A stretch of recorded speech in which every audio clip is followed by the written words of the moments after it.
Okay, guys, we have our dramatic finale of The Last of Us, Season 1, Episode 9. Season 2 should be coming out next week, if I got my release date for this right. Ooh. This episode is called Look for the Light. And by the way, you are listening to McGann the Fangirl and the Bagel Ghost. Hi. And we open this episode, I feel like this is my favorite kind of cold open here. We have a pregnant lady in a big yellow dress, and it's Ashley flippin' Johnson. I don't know who that is, but I... Okay, you remember Ben 10? No. You don't remember Ben 10 at all. I didn't watch Ben 10 at all. You totally did, but you're okay, fine. Ashley Johnson, she's in Legend of Vox Machina, she's Gwen Tennyson from Ben 10, she is in a really funky horror movie that I really like called Otis, where she's an abducted high schooler. Oh. It's like a dark comedy, it's not really like scary. She gets away fine at the end. Oh, is it one of the ones where she, like, marries a really, really old guy that's inappropriate for her to marry? No, some, like, neckbeard guy abducts her and locks her in the basement and puts her in a prom dress because he's lonely. Like, that's Otis in a nutshell. In a prom dress? Yes. Well, I mean, at least he's willing to dish out, I guess. Very polite kidnapper. Anyways, Ashley Johnson has one of the most distinct voices in voice acting. She has almost a little girl quality to her voice, but it's also kind of deeper and edgier, and it's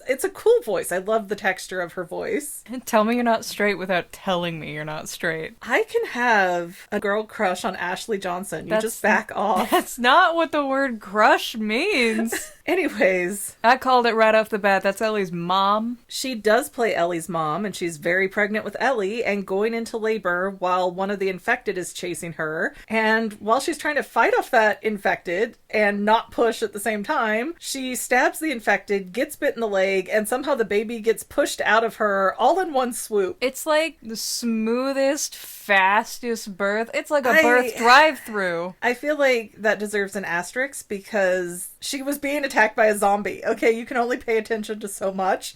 So who knows what agony she went through that she didn't actually feel, because your brain can only feel pain in one spot at a time. And so the mom is looking at her bite, and she's looking at her baby, and she cuts the umbilical cord really fast, and then she's cuddling up with the new baby, and it turns into night. And a few fireflies show back up, including Marlene, who's never doing what she's supposed to be doing somehow. I kind of want to headcanon that the infected chasing her was Ellie's dad to make it more tragic. I thought it was a female infected, but I wasn't paying that close of attention. It went really fast. I thought it was a guy with just kind of longer hair. Didn't really look particularly anything, I guess. I mean, it could be, but what was really weird is all these fireflies, or these 3 fireflies, whatever, they get back to this house in the middle of nowhere, obviously some transport travel spot for the fireflies, and the front door's locked, they can't get in, so they're immediately concerned, and they have to go in through the back door, but like both doors are shut, so first it's like, how does this infected get in? And then you notice as they're walking around the house that all the windows are open.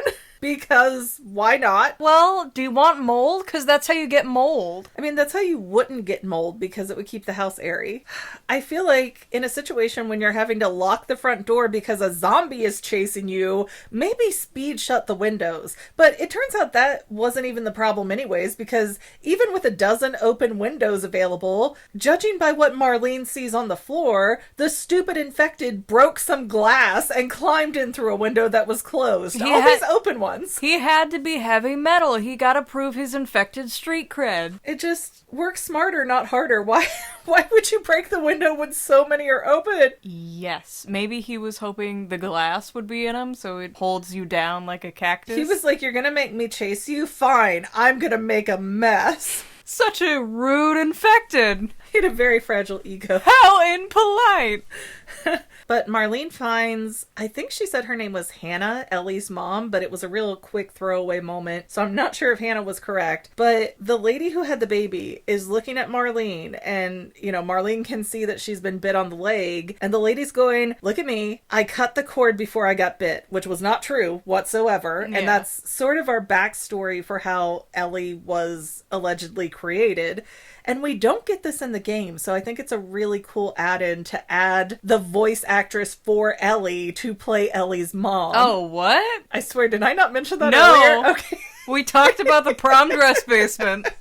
Well, that's the meta of it. We have Ashley Johnson, who is Ellie's voice and her motion capture. I don't know the right term to mocap, whatever. And they gave her a space in the show that's not in the game. I love that. It's so special. I can't stand it. I love that scene so much. But Marlene gets talked into taking baby Ellie, and the mom is like, hey, I haven't fed her because I'm afraid to breastfeed her because I'm bit. Haha, take my baby and then shoot me. And Marlene's like, I mean, I can't.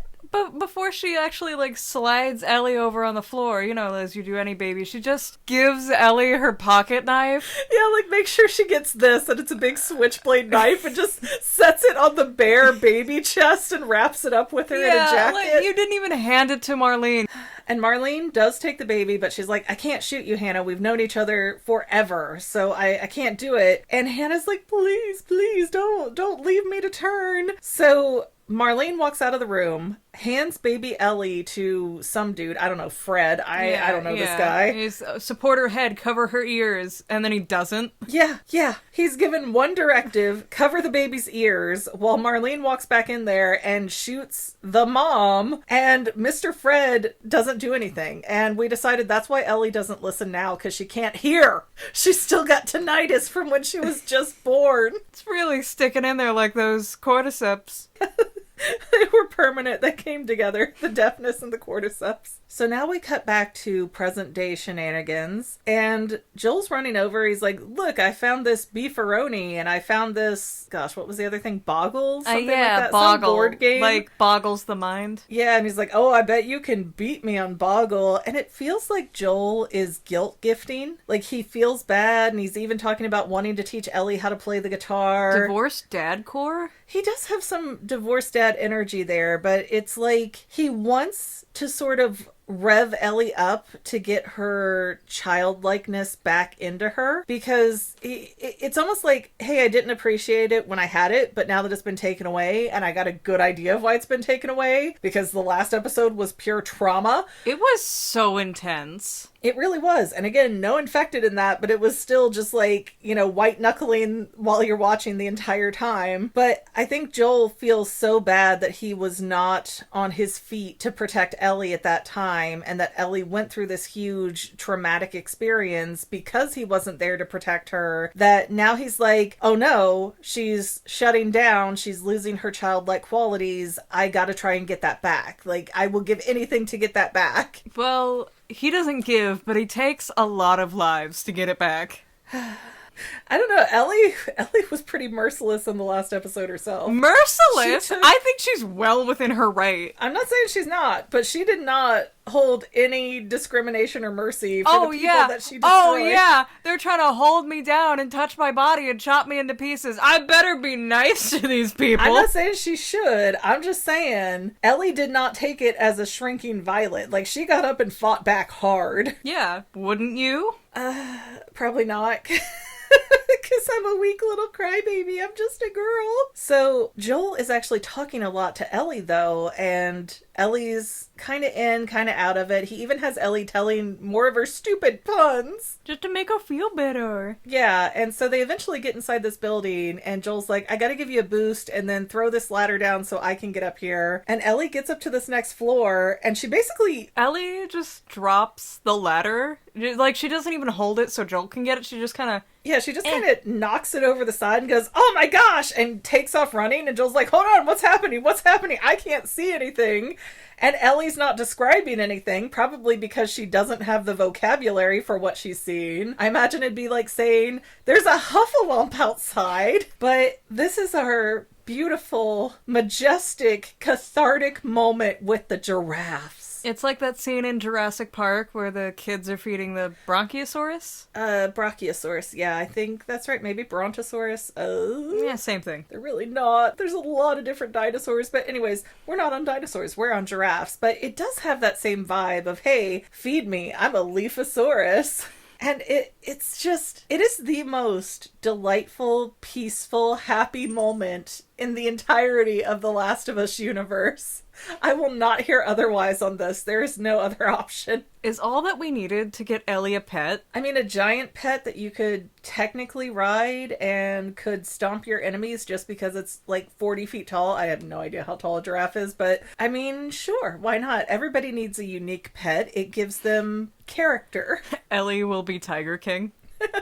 The giraffe maven. I mean, okay, if you see somebody riding in with a herd of giraffe, just screaming bloody murder and throwing out a shotgun or an axe or whatever, you're probably going to get out of the way and give them whatever they want, right? Yeah, because this is a giraffe. What are you gonna do? Shoot it? You don't know what to do. You don't know what to do. But Joel and Ellie have this kind of real serious heart-to-heart talk for a moment, and it's a precursor of what's to come. We're foreshadowing here. And Ellie's like, when this is over, I'll follow you anywhere you want to go, Joel. And, of course, between that and Joel just moments ago talking about wanting to play the guitar... You're sitting there like, oh, this is bad. Yeah, opening up. One of them's going. You're a little hopeful for a second. Sure. Anyways, once Joel and Ellie get back outside, they are at an emergency Fedra camp, which I guess they started setting those up a day or so after the apocalypse started. And Joel admits to Ellie that, hey, remember when I told you a guy shot me and missed? Well, that was actually me. I tried to off myself because I was so distraught about my daughter. And you know it's bad in a show when the guy who's so tight-lipped is starting to get emotional about his dead daughter. Yeah. And so out of nowhere, Joel and Ellie, seeming the least threatening that they have ever been in this series, just joking around, having a good time, walking down the sidewalk, a bunch of people run out in these riot suits. And they flash bombs? Yeah, smoke bomb? they throw a flashbang at them, and they knock out Joel. They take Ellie. Joel's freaking out. He wakes up in some hospital room, I think they're in. Yes? God, can Ellie go 2 episodes without being kidnapped? No, she's the Daphne of this season. Don't worry. She's gonna make up for it in the second season, I promise. Oh, Joel's gonna get kidnapped? I mean, he is really old. That flashbang should not have done as much as it did. Joel and Ellie have the same level of hearing now. Only one ear works. But it's the Fireflies. Joel wakes up in this hospital room, and Marlene's there, and she's like, I can't believe you got here. I had all these people and teams, and I'm pretty much the only one who made it from Boston. And it's like, surely you Fireflies have worked out better pathing than this. I don't understand how it went this poorly. And Joel tries to be like, nah, I only got here because of Ellie. And Marlene sees right through that, and she's like, yeah, Ellie would have died on day 1. Don't play me. And it's weird because Marlene's talking about being indebted to Joel for getting Ellie here, and Joel, probably for the first time, isn't really interested in the barter. He's not interested in the reward. Because he found something better, a daughter. I know, but you can have a daughter and whatever other loot that you were already promised. It doesn't have to be one or the other. Well, apparently here it did. Yeah, because Marlene starts telling Joel, no, you can't see Ellie right now because she's getting prepped for surgery. Because the cordyceps in her are in her brain, and the doctors think if they get it, they can reverse engineer a cure by multiplying these cells and blah, blah, blah. And whose genius idea was it to take the one immune person and first try out the thing that will kill them? I agree. That has always made me mad. And it really makes me mad with how that plays into things that happen in the next game in season 2, I assume. Because you have this person. She is immune. She has gone through everything you could imagine to get across the country to this hospital with these doctors specifically. And it's like they don't even take a beat to do much of anything in way of testing. They are so eager to dissect Ellie up. And it doesn't make sense to me why they can't be patient. Because she's the patient. I told you how I feel about puns. Yeah, but it works for this show. Anyways, it really irritates me that you have these highly educated doctors from before the apocalypse, so they have literally all the experience that's left in the world, and they don't want to take their time and figure this out. They just want to chop up and kill the one person who might be able to give them a cure. Wouldn't you want to start with their blood and see what synthesizing that might do? Why would you start with, let's cut out her brain? And it's not even like you cannot safely remove little chunks of brain from from a person, because you can. That's the cure for epilepsy. But all of it, you don't need all of it. It just, yeah, it seems like they are very rash to cut Ellie apart and to get her under as quickly as possible. And I'm sure the hope was that they would have Ellie cut up before Joel woke up, but that's not how it happened, because otherwise then there's no end of the story here for that. But the thing that bothers me even more than that is that Marlene says, in almost a bragging, reassuring way, don't worry, we didn't tell Ellie what we're doing to her and that we're about to kill her, so that way she's not going to be afraid. Like, how do you remove her autonomy to that level and then say it's okay? And if you want to say, hey, I'm just the baddest bad guy, if that's what it takes to save the world, that's what I'm going to do. But why would you say that to Joel? That's why I'm still pretty sure Marlene was the same cop from the first episode who put that little homeless kid under. No, they were totally different. I got screenshots of them. Oh, well, I guess I'm colorblind, dang. You're just racist now. Apparently, sorry. They all look the same to you. Oh, it was quick. I didn't see her that closely. You can tell the difference between the clickers, but not the Well, people not of really. color. Jeez. Sorry. I'm sorry. Whoopsies. So the solution for Joel finding out what's going to happen to Ellie, which again, why not just lie to him? Why not just keep him peaceful until Ellie's gone, if that's really the route you want to take? I feel like Marlene must have felt kind of guilty, and she wanted Joel to assuage her of that guilt by either agreeing that that's the best route or by doing something about it. And he did a lot about it. Yeah, they have an armed escort. I think it's just two guys trying to get Joel not really in prison, but kind of out of the way. Far away enough that he can't come back and bomb the place. Yeah, and then he just starts playing Bye Bye Die with all the guards, grabs their weapons, and just takes out everybody. A lot of people went into work today thinking that they might save the world. A lot of people did not come home from work today. Yeah, and I just want to point out, in Joel's head, his mentality, and we see this growing through every episode, he did everything right this time. He kept Ellie alive. He saved her every time she got put in a predicament, except for the time David showed up and Ellie saved herself. But Joel was still there. He still swooped in at the end, and he would have killed people if she hadn't already. Yeah, we see that he's not afraid. But after all that fear and anxiety and it's mission accomplished, I got her here, I did the right thing, now I get this surrogate daughter and we're gonna live happily ever after and cure the world and it's gonna be great. His actual reward for that is that Ellie is gonna die anyways. And I think that that is why he snapped, is because I did everything right this time in his mind. It's not like Sarah where he's talking about, I shouldn't have done this, I shouldn't have done that, I wish I did this, I wish I did that. He did everything he could and got to the end line successfully. And the reward at the end of this whole trek was, no, this girl you've gotten attached to is going to die just like your daughter. No, absolutely not. I totally understand Joel's point of view on this. He also knew a lot more about Ellie than he probably did Sarah. I bet you that he did not know Sarah's middle name. What's it, Lynn? Thomas? No, you're Kay. Kay? No? I agree. Joel was not shown to be a great dad in the first episode. He did not seem very tuned in. I doubt he knew any of his daughter's teachers or what any of her extracurriculars might have been. Like, he doesn't know his daughter's best interests, I bet. Like, her hyperfixations, totally not on his radar. How much you want to bet that his daughter didn't actually like hiking? She just desperately wanted attention? Well, but he was stuck with Ellie. In a one-on-one situation, there's no job to go to, there's no one else to talk to, there's no other distractions but communicating with Ellie. So, yeah, it is reasonable to assume that Joel is closer to Ellie than he was with Sarah when she passed. But Joel finally makes his way through the hospital, and I don't know how he finds the room that Ellie's being operated on in, because this hospital is like gigantic. It's a maze. He's got that daughter bloodhound energy. He could just sniff out, there's my child. And they are prepping Ellie, and unfortunately for them, they have one of those glasses to where you can see into the operating room, so Joel knows exactly where to go. He doesn't have to, scrounge around once he gets in the right area. One of the doctors tries to stop him, and there's... You know how few doctors there are in the world? Well, there's one less now.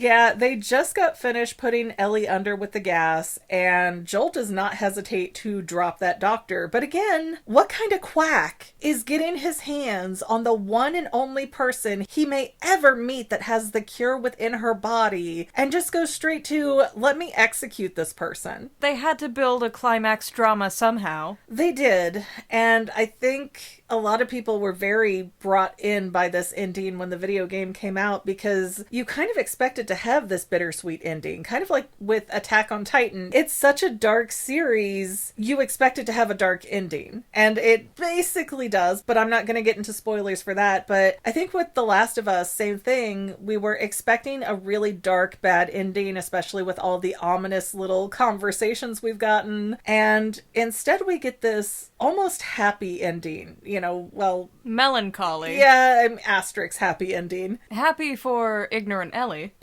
Not really, though, because Joel scoops up Ellie and she's totally passed out, and he goes into the garage, and Marlene's already out there waiting, so she must have known that Joel was going to waste everybody and end up there. Yeah, there's about 60 less people in the world. Yeah, they're just fireflies, so it's fine. No one was counting them anyway. And Marlene actually does make an interesting point where she says, how long until Ellie gets torn apart by the infected or she gets murdered by raiders? Like, we could actually save the world with her right now. And I think this is where she loses Joel. Marlene goes, Ellie would have wanted this. Okay, if that was true and not a manipulative statement by Marlene, then they would have talked to Ellie before they put her under. I mean, if you're leading anything, you've got to be good at manipulation. Yes, but to the same effect, to try to use that as an excuse now, it doesn't work, because you've already taken any kind of closure away that Joel could have had if Ellie had said, yes, I would like to die for this cause. And again, it's not even a tried and true cause. It's in, I will put myself down so that you maybe find a cure. It's all theoretical. It just doesn't make any sense. I just, again, don't see why they needed to rush into surgery. They've waited so long. It's been months and months of Joel and Ellie traveling to get there. Why can't they wait a few more days and let Joel and Ellie know what's going on and kind of deal with it, and let Ellie have a reaction? And maybe Ellie goes, no, Joel, get me out of here and save me. But maybe Ellie says, this is what I want, like Marlene's trying to suggest now, and she talks Joel into letting her go. Because the whole crux of this situation is Joel is not getting the closure to say goodbye, and so he's reliving the trauma of his daughter, and he's not going to fail Ellie like he did Sarah. Yeah, he actually likes Ellie. Well, he knows Ellie. He just knew of Sarah's presence. She lives in my house. He had to keep her alive, give her food, that kind of thing. She was like a nice pet. Isn't that all the John Wick movies, though? Yes, you killed my dog, so I'm gonna destroy everything you've ever known. And the last moment we really see in the garage, at least in real time, is Marlene saying, Joel, even after all these horrible things you've done, we can fix this, we can fix this. And then we just jump cut to Joel driving down the highway in van truck, some kind of vehicle. Ford F-150. Yeah, and was that really? No, It's just, it feels like one of those ads. I thought you caught something I didn't write down. But Ellie ends up waking up, and she's still in her hospital gown, and she's like, what's going on? Why am I naked? Why are we in a car? And Joel, who must have been stewing on this for a while, because Joel is very street smart, but I wouldn't call him like on the feet intelligent smart. I don't think he's a very good liar overall. Yeah, that's why he didn't look at her while he said it. Yeah, so he's driving, Ellie's in the backseat, Joel's looking straight ahead at the road going, there's actually a dozen or more people that they found like you, and they did some tests, that's why they put you under. But there's no cure. There's no way they can make a cure. So we're just headed to Wyoming now, and nothing that we can do is going to save the world. So huzzah, just you and me, kid. It's like that kidnapping episode of South Park where they're like, kids could be kidnapped even by their own parents. Oh, yeah. I mean, that kind of is the moral of this right here. And then here we cut back to the flashback in the garage where Joel just shoots Marlene down. No questions asked. He is done. This is not a negotiation. This is a Joel tatership. Marlene's even like, wait, let me live. We could be fine. We could be cool. You'll just come after her again. Yep. Not an ounce of emotion in his voice. He's just decided no one gets to tell Ellie his lies. And we cut back to the car, and Joel keeps keeps spinning this lie. So I wonder how many hours he's had to mull this over and come up with the perfect excuse. Because he's even like, oh yeah, you're in that hospital gown because raiders attacked the hospital and we had to leave in a hurry. And Ellie's like, is Marlene okay at least? And Joel won't answer, and then he eventually says, I'm sorry. But they get to Wyoming, the truck breaks down, and Joel's like, it's about a 5-hour hike, but it's nothing we can't handle, right, kiddo? You just came off of anesthetic. Why can't you handle it? Well, no, she wouldn't have because she's in full clothes now, so they had to have stopped a few times at least. Went back to Bill and Frank's, got more flannels. That would be going the wrong way to turn around to go back to Wyoming. I don't think they went back to Bill and Frank's, but... You don't know that. This whole hike, Joel is going on about Sarah, and he's really opening up, and like, oh yeah, she was a real girly girl. I think you two would have really liked each other. And he's almost giddy in a way that we have never seen Joel before. Like, he was trying to get Ellie to perk up at the beginning of this episode, but he is one step from dancing his way through this hike. So who do you have a crush on? Yeah, he's just so into having Ellie with him right now. And Ellie starts talking about Riley and how Ellie is the one that had to kill her best friend Riley. And she has this moment where she's like, you know, Riley was the first, then it was Tess, then it was Sam. And immediately my sarcastic brain's going, but not Brian. We're not going to count Brian on your kill count. Well, I mean, Ellie... David.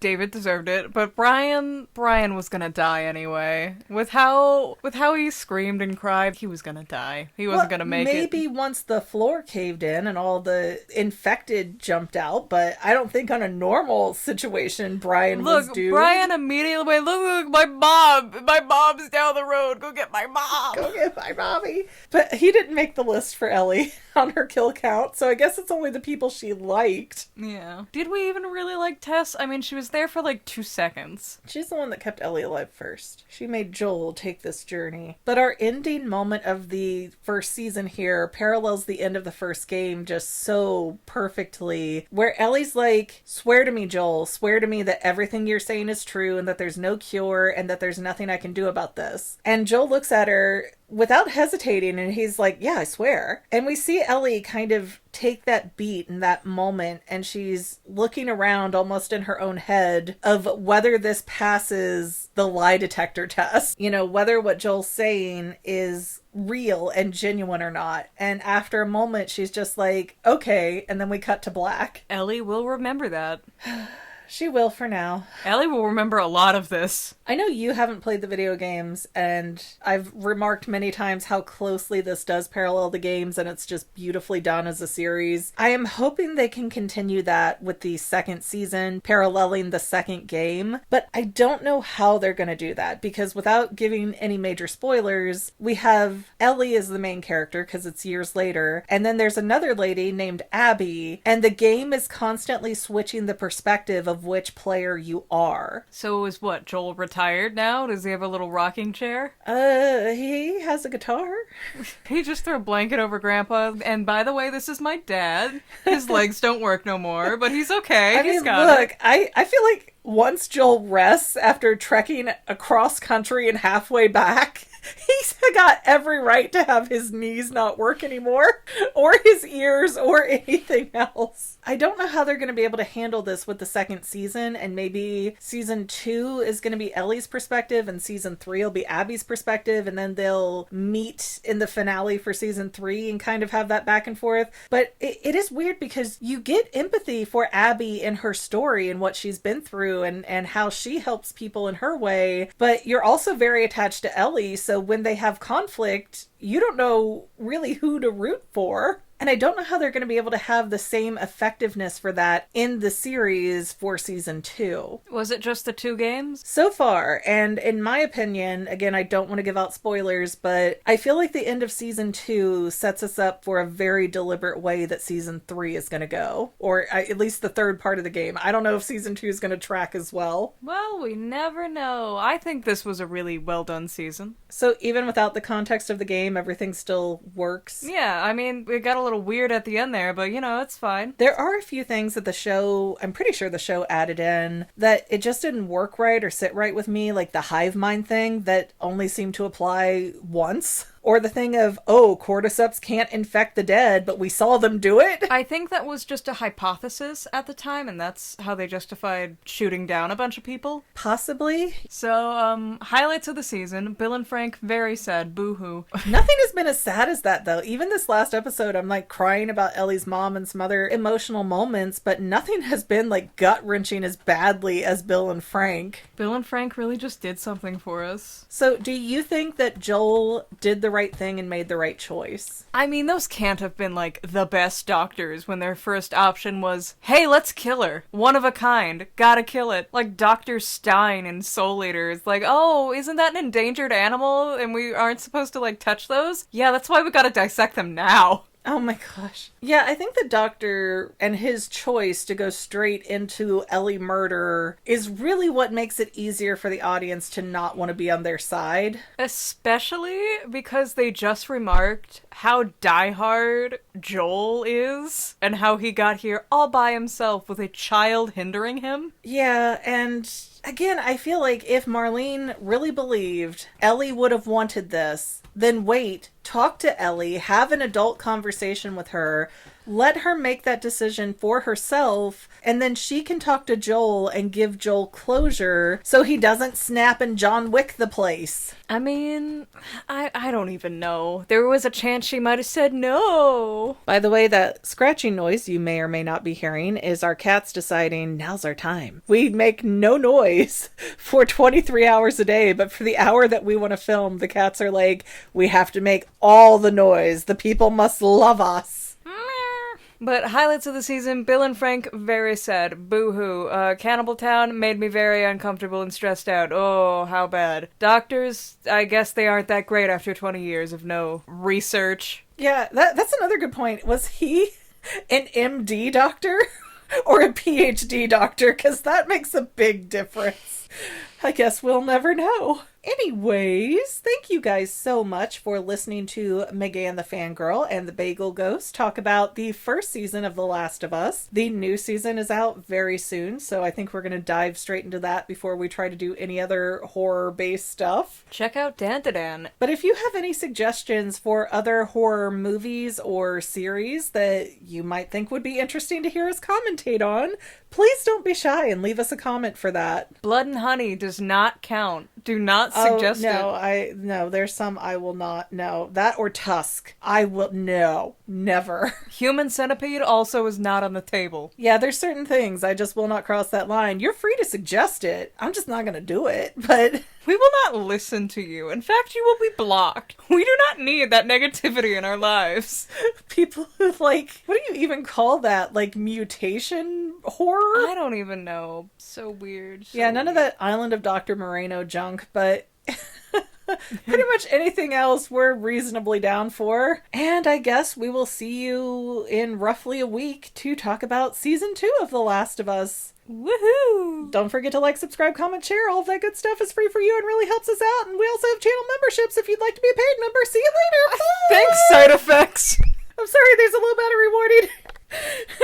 Bye. Bye. And to any of my members here on YouTube, a huge bottom of my heart thank you for all of your help and support. If you would like to become a paid channel member, there is a link in the description below. Thanks again, guys. Love you. Well, family members, we're almost done, but I want to invite you to hang out with me in some other places. I'm on Twitter and Instagram as my own personal self, and I have a Facebook page too, but I mostly just post photos over there. And sometimes people say, hey, Megan, I want to mail you something. How do I do that? Easy. Just click the About tab on my channel page, and my most current P.O. Box info will be right there. I also run another channel, The Family. It's really a hodgepodge channel where we might post anything. Oh yeah, and I also sell shirts and stickers and stuff with the Family and the Fangirl logos. If that is your cup of tea, I have a link in every description of every video. Finally, if you want to help out the Fangirl channel and make sure I'm putting out out video essays for years to come. The best way you can help is by subscribing and watching more of my videos, whether they're new, old, whatever. Maybe even share one or two on social media, help spread the word. People who watch to the end of videos, like you, helps to tell the site, hey, this is a good video, we should recommend it to other people. So if you made it this far, leave me a comment of something like, hey, I made it to the end. Love ya.